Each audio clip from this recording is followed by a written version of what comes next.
Значи човекот се пријавува, значи он е веќе пентатлета, модерна пентатлета, значи не е од тие античките со фрлање дискови, туку со трчање, различни тип на трчашки дисциплини. Се пријавува на Маратон де Саблес, се одржува во Јужен Мароко, Сахара, значи 256 километри, 6 дена трае трката, во екстремно високи температури.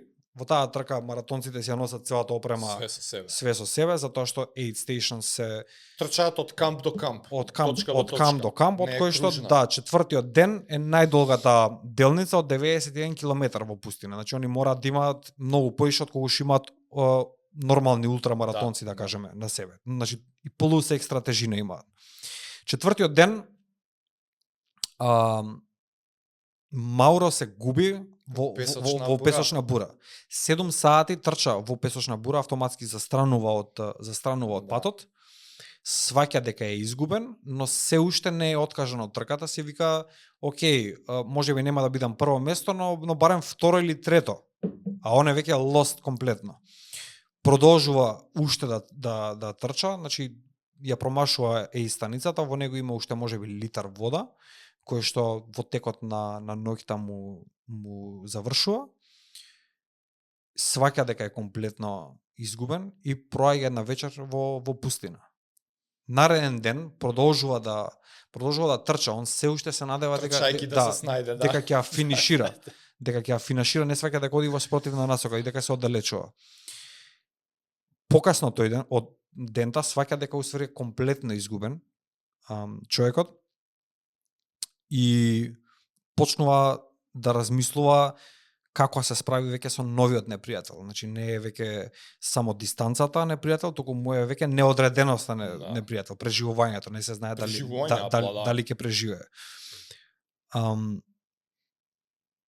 Наидува на напуштано муслиманско светилиште. Кукице, да. Напуштано муслиманско светилиште и тука нема ништо, значи тоа е во сред пустина, куп камења, но наоѓа сенка, малце да се трне од сонцето, значи тоа цело време се случува на 60 на 50 степени сонце. Наоѓа заслон и пробува да се присобере малце. Умеѓу време организаториве више тргаат да го бараат. Пуштаат хеликоптер. Да. Пуштаат хеликоптер кој што му прелетува 100 метри негде околу него и него приметува. Да. Значи може да замислиш кој даунфол е да те промаши така хеликоптер. Значи тоа е тоа му е тоа му е првиот пораз. Преноќува во заслонот муслиманско светилиште и сваќа дека нема веќе залих. Значи нема вода, нема храна, исцрпен е премногу, не може да функционира. И во самото светилиште наоѓа лилјаци. И почнува да им ги сече главите. 20 лилјаци и им ја пие крвта. Sure. Им ја пие крвта и на таков начин одржува некој ниво на хидратација. По она што е исто го кажуваат како интересен факт, дека после тоа ги закопува лилјаците, значи не е она да земи фрли, ги закопува лилјаците во знак на почит, затоа што му го спасиле животот за таа вечер. Ако не биле они, немало да продолжи. И сваќа дека мора нешто да направи, иначе тука е крајот веќе. Значи веќе се е исцрпено, сите бубачки околу него ги има изедено, лилјаците се потрошија, значи нема каде. Пробува да направи SOS, да запали оган, тој слуша авион во далечина. Слуша авион. Пробува да направи SOS знак од све што му е при рака. Нешто да му каме. Да запали некој чат да се дигне да го приметат дека е тука. Успева да го запали огнот, но во тој момент доаѓа нова песочна бура. И го покрива комплетно. Песочна бура таму е, значи крај. Не постоиш. И во тој момент паѓа во комплетен очеј и си ги пресекува вените. Значи готово. Го закачува знамето, носи со себе италијанско знаме, го закачува горе за кога ќе го најдат после денови од кога починал, да го вратат во Италија, затоа што како бивш полицаец на семејството му следува пензија ако му го најдат телото. Он на тоа мисли, он е таму веќе, разбираш. Он ќе умре, он е опростен со себе си, али барем нека земат пензија. Си ги пресекува вените. Чека да умре човекот. Од што е толку дехидриран, крвта не му истекува. Крвта му застанува, крвта му застанува на врв на рацете. Сваќа дека не може ни да се убие. Дека мора нешто да направи едноставно. И во тој момент сваќа дека нели втора шанса му е даена, мислам, тоа е голем момент така, значи да не може да се убиеше, стварно да се веќе подлабоко, да, поголем пораз од тоа. Поголем пораз нема. Трга 6 дена.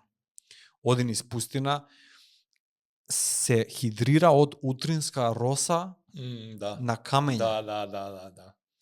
Наоѓа бубачки, змии, гуштери по пати така натаму и трга према граница со Алжир, ја поминува границата со Алжир, таму го апсат, мислат дека е шпиун марокански, го ставаат у затвор, таму седи уште неколку дена, се дори нема ја наоѓаат тркачката книшка и сваќаат дека е изгубен маратонец, уствари. И на тој начин го депортираат во Италија.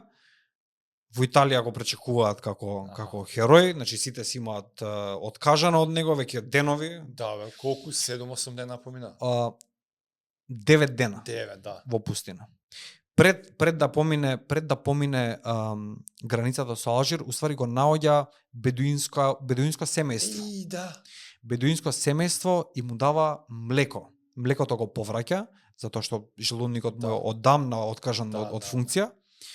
И он вика во негови зборови, вика во тој момент кога ми го дадоа млекото да го пијам, се осетив вика како доенчен на пустината, вика 8 дена бе во пустината и после тоа ми дадоа млеко, вика како од утроба да излегов, нов човек, знаеш.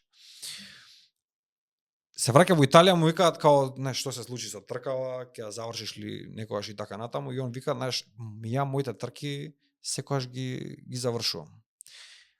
2 години пие со цевка, не може да јаде тврда храна, зашто го наоѓа 45 кила, 16 литра инфузија му дават. Уништен. 2 години рекавери, третата година почнува да тренира. Се враќа после тоа 9 пати ја завршува, 9 години после тоа ја завршува трката. Да.